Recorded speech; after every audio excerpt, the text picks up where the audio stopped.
So, ito yung daily commuter ko na scooter na wala pang 2 weeks after purchasing second hand naging project na kaagad.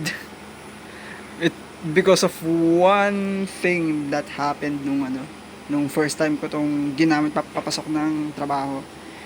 Nagpalit ako ng frame. Ito yung luma niyang frame.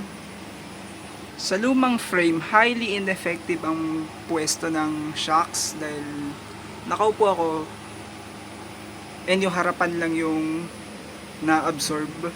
Samantalang dito sa bagong frame na nakuha ko, second hand din, tama na yung position ng shocks niya. And yung engine mount plate niya din is alloy na.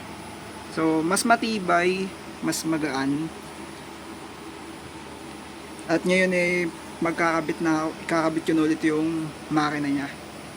So, nag-test fit ako and may nakita akong possible na issue. Hindi pantay ang sprocket ng rear sprocket sa sprocket ng makina. Yan, makikita nyo medyo paabante yung front sprocket. So, ang ginawa ko ngayon, kumuha ako ng mga washer at ginrind down ko sila para magkasya sa harap na sa clutch bell. Ayan. Para maging spacer siya. So, here you go. Naka-mount na yung engine. Naka-mount na yung makina sa frame mismo. Bukas, lalagyan ko pa to ng mga washer since masyadong mahaba yung mga screws. For now, ginawa ko muna, hinigpitan ko muna itong pangalawang nut para kumontra siya dito sa plate. Maigpit naman siya so far, pero bukas gagawan ko ng maayos na paraan yan. At ngayon, gagawin naman natin is magpa-fabricate ng bracket para sa gas tank, para ma-mount na din. Okay, so natapos na nga yung pag-fabricate ng temporary bracket for the gas tank. Ayan po siya. Kumuha lang ako ng aluminum na flat bar.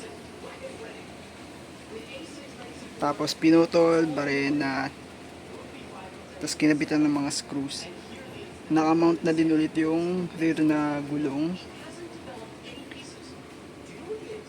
Ayan, alas 9 na ngayon, kaya siguro tatapusin ko na lang to bukas. Ililigpit ko lang yung Tapos para bukas ng umaga welding ko din tong seat post na to. Para pwede ko na siyang gamitin sa Lunes. And update lang din, finally after 2 months nakapag-update sa house. Pero ayan na nga, nakakabit na lahat ng mga parts. Itong gas tank nagawa ko na din ng bracket gamit lang yung aluminum na flat bar. Nalagyan ko na din ng filter, tapos nagkabit na din ako ng tapalodo sa likod kasi lagi ako natatalsikan pag umuulan. Yung rear brakes niya, nakabit ko na din yung SRAM na hydraulic, kaya malakas na din. Tapos nakapagpalit na din ako ng pole sa harap kasi yung stock na pole umaalog na. Yan, solid na yan ngayon. Nakapagkabit na din ako ng headlight, bagong handlebar na din yan. Tapos nalagyan ko na din side mirror para pag bumabiyahe, safe na safe. Pwede kong makita kung nasa likod ko.